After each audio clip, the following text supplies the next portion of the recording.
This is News 3 Now at 6.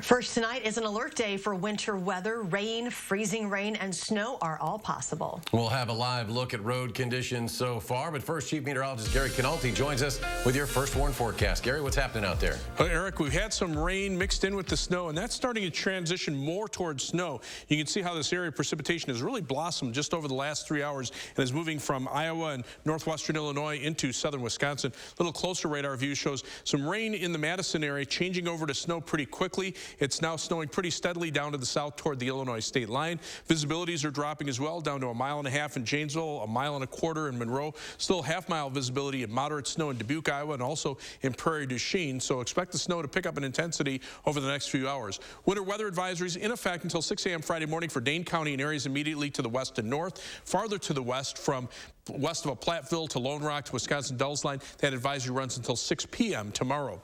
Future track snow totals probably in the 2 to 4 inch range. There might be some lesser amounts, especially down toward the Illinois state line. This is the very latest update, taking into account a little bit of rain that's fallen earlier. But temperatures right now, mid-30s in Madison, lower 30s to the south, so that will help the transition to snow take place over the next couple of hours as temperatures fall by a degree or two. Look for steady snow overnight to change into flurries or freezing drizzle by morning. Low temperatures dropping to 32. Tomorrow, some flurries, drizzle or freezing drizzle. High temperatures barely above freezing, nearly steady in the middle 30s. Later on, I'll take a look at a forecast that includes some snow chances next week as well. All right, Gary, thank you. We'll check back shortly. We have team coverage tonight as the winter weather starts to move through. First, photojournalist Lance Height has a live look at road conditions for us. Lance? Hi guys, yeah, I'm at Verona Road. I'm driving eastbound on the Beltline. I just came from the Middleton area, and I would say within the last half hour or so, the snow has really picked up down here in the Beltline. Traffic is still moving pretty smoothly. You can see the road is getting a little bit wet, but so far so good for everybody heading home. And with that, I'll send it back to the west side to Adam Duxter. Yeah, Lance, if that's what things look like inside the car, this is what things are looking outside the car right now. And from where we're perched between Whitney Way and Gammon, you can see the Beltline traffic is still moving just about as well as it was at 5 o'clock, although you can really start to see how this snow and rain mix is starting to come down and starting to come down quite a bit harder than it was just within the last hour or so.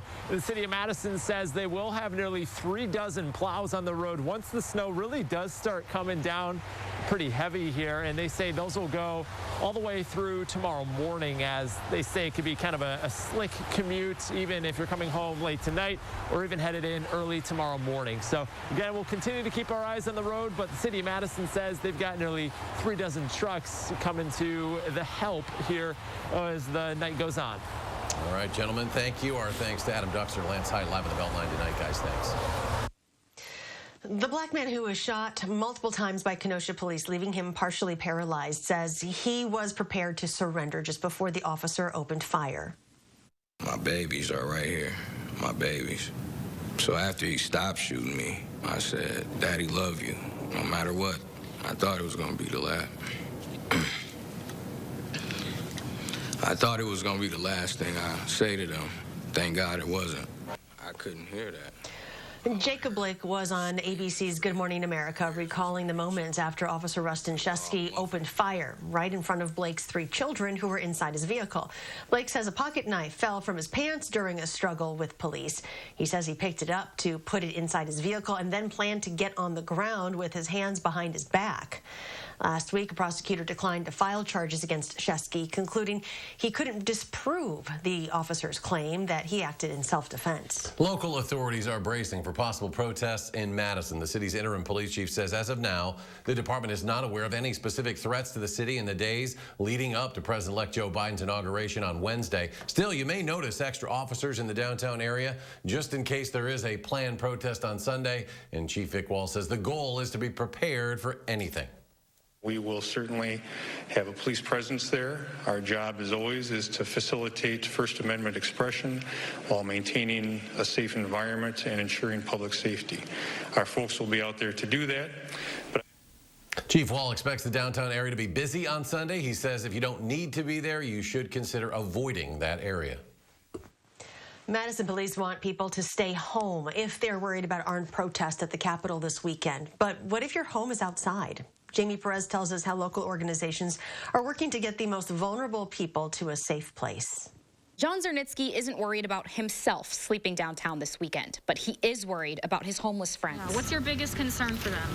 Where to go? Local and federal police have warned of possible armed protests at all 50 state capitals. One could come to Madison Sunday. As soon as I said that, my mind immediately went to, oh my God, there's homeless people that live within 100 feet of where those folks are going to be. Jasper Davis works with the Friends of the State Street family and at the Beacon Homeless Shelter. Both organizations working to help the homeless get to a safe place before protests begin. Try to get them out of the area, provide them bus passes, and find alternative shelter for them. If we're encouraging them to go to the shelters. But not everyone is willing to go to the shelters. And some of our clients aren't comfortable doing that. They don't want to put them in a space where they're close to so many people.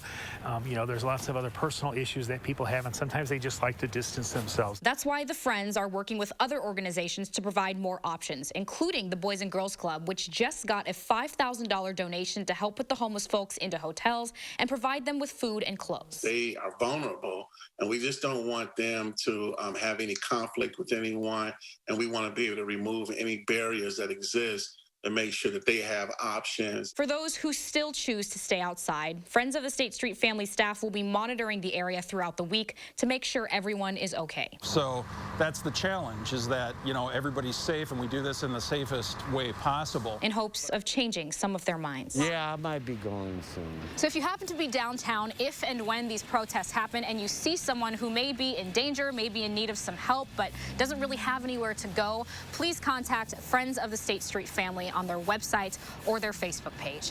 For News 3 Now, I'm Jamie Perez. And we have links to the Friends of State Street family contact information on our website, channel3000.com. Developing tonight, the Janesville School District is canceling all classes next week on Friday so that all 1,300 employees can receive the vaccine. In a press release, the district says the Rock County Public Health Department is allowing the region to move to Phase 1B, which includes school district employees. However, in a statement to News 3 Now, DHS officials say teachers are not currently eligible for the vaccine. The department says they'll be following up with vaccinators who are not following guidelines, including Mercy Health, which planned to administer those vaccines. Now, today marks exactly 1 month since the first COVID-19 vaccine dose was administered here in Wisconsin. Naomi Coles joins us to explain why the first few weeks of the rollout have been rocky at best. Eric, fewer than half of everybody in Phase 1 statewide has a vaccine dose in their arm right now. And we still don't even know all the groups that are going to be part of the next Phase 1B. So this week, I've been asking officials and stakeholders in the process to look back over the first month of rollout and identify some of the key hurdles that may have delayed Wisconsin's vaccination process. There was no one who had experience handling the vaccine and breaking it down in this state. And so there were understandable learning curves that had to happen. Funding, infrastructure, federal restrictions, all of these have contributed. So tonight at 10, I'll be sharing some of those lessons learned and explaining why some believe that we are still behind the curve. I look forward to learning more. Naomi Coles reporting. Naomi, thank you. Coming up, we're expecting a CBS News special report tonight as President-elect Joe Biden unveils a $1.9 trillion coronavirus plan to speed up the vaccine rollout and provide $1,400 checks for most Americans. We'll go to that when it's available. Stay with us. $6 million worth of top brand home furnishings must be sold at Ashley Home Store. All furniture is up to 50% off store-wide. Plus, take a bonus 10% off our sale prices at checkout and interest-free financing for up to 3 years. Stretch your stimulus check further at Ashley Home Store. Dear all-wheel drive, I'm your new co-pilot, Camry. Let's show the road what we've got. Snowy streets, we're coming for you. Icy grip, we're holding tight. Wintry mix, safety's the name of our game. Steady, Camry all-wheel drive. Right now, you can get 0.9% APR financing for 60 months on a new 2021 Toyota Camry. Find yours at Toyota.com. Toyota, let's go places. Culver's is a family restaurant. To me, that means being the place that puts a smile on everyone's face. We're famous for our cook-to-order butter burgers and frozen custard made daily inside our restaurants. But we've always believed more menu options mean more ways to brighten your day. We source the finest chicken to bring you our tenders and chicken sandwiches. And our cheese curds. They're a Wisconsin tradition we're proud to share with you. So take the next meal shift off and let us take care of you. Welcome to Delicious.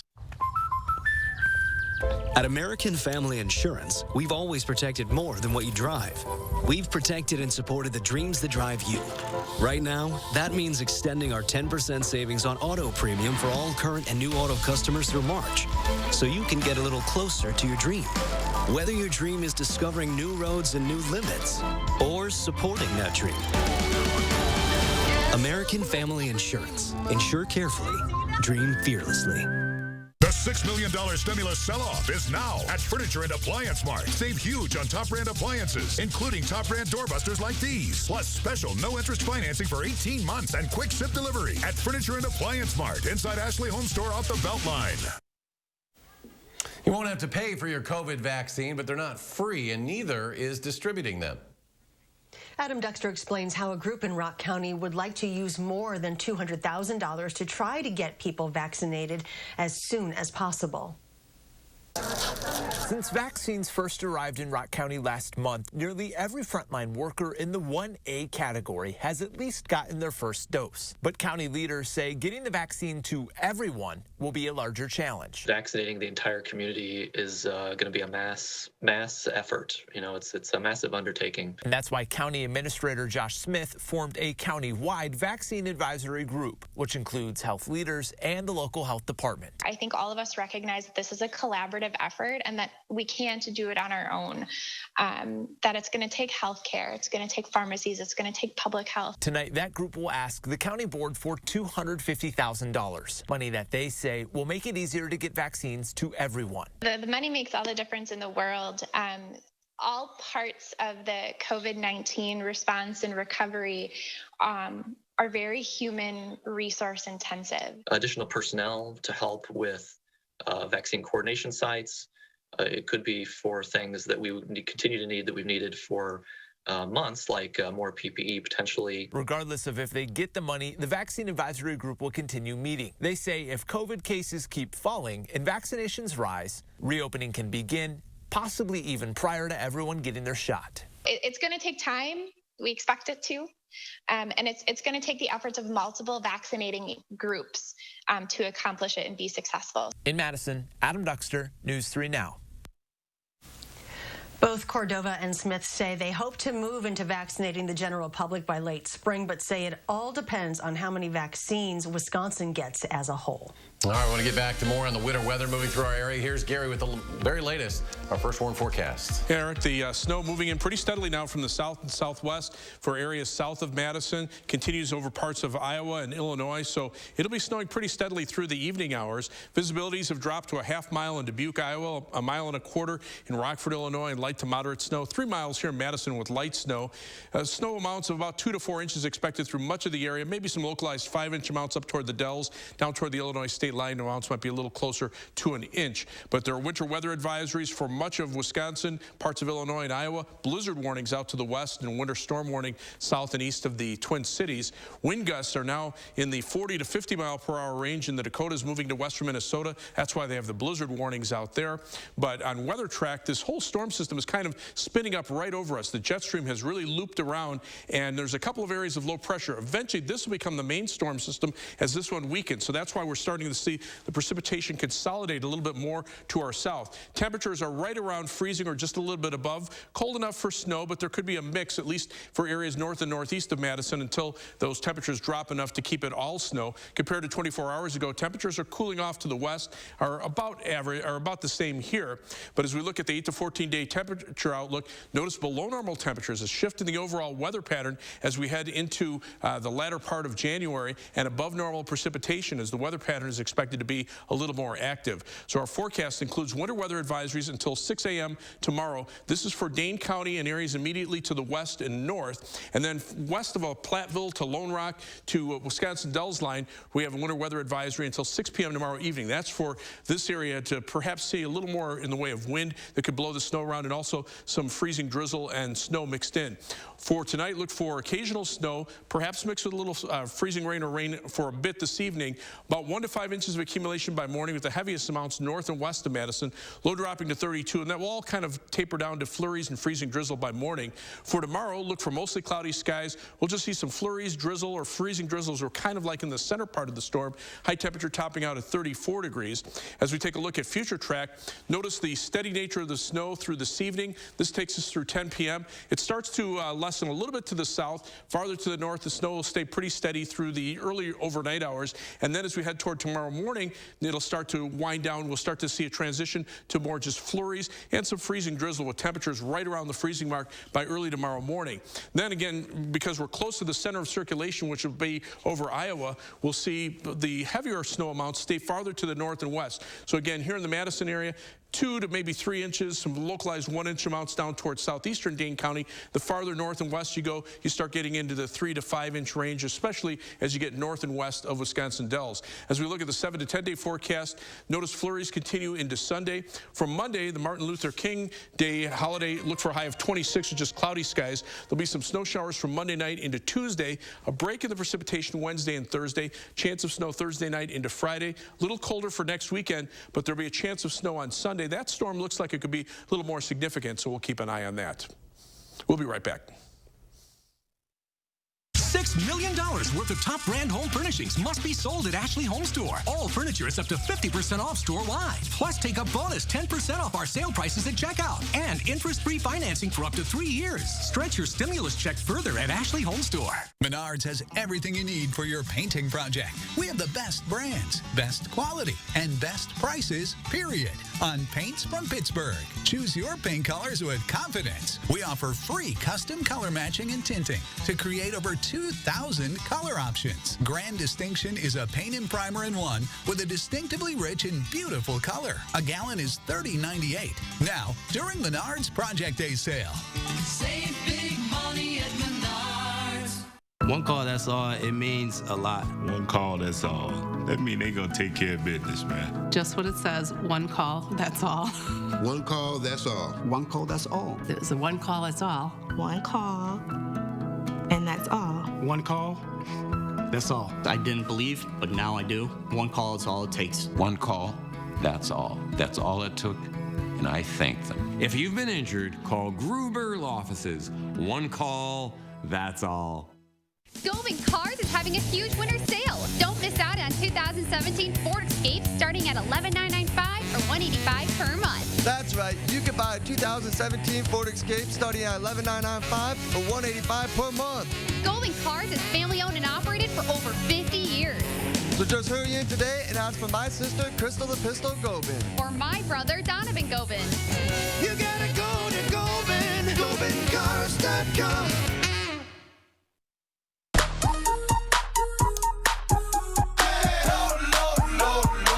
Love lower than low prices? Then get more ways to save at Pick and Save, where you can find personalized coupons, weekly deals, and rewards like fuel points. All for prices that are lower than low. On food that's fresher than fresh. Pick and Save. Fresh for everyone. $6 million worth of furniture and mattresses must be sold at Ashley Home Store. Save up to 65% off doorbuster mattresses like these. Plus, pay as little as $25 per month, interest-free for up to 6 years on luxury sleep systems. Stretch your stimulus check further at Ashley Home Store. Public Health Madison and Dane County is working with several local health systems to vaccinate Dane County's approximately 8,000 frontline healthcare workers eligible for Tier 1A. That includes people who are not affiliated with a major health system like EMS first responders, school nurses, and home health aides. And right now we're going to go listen to President-elect Joe Biden give a speech.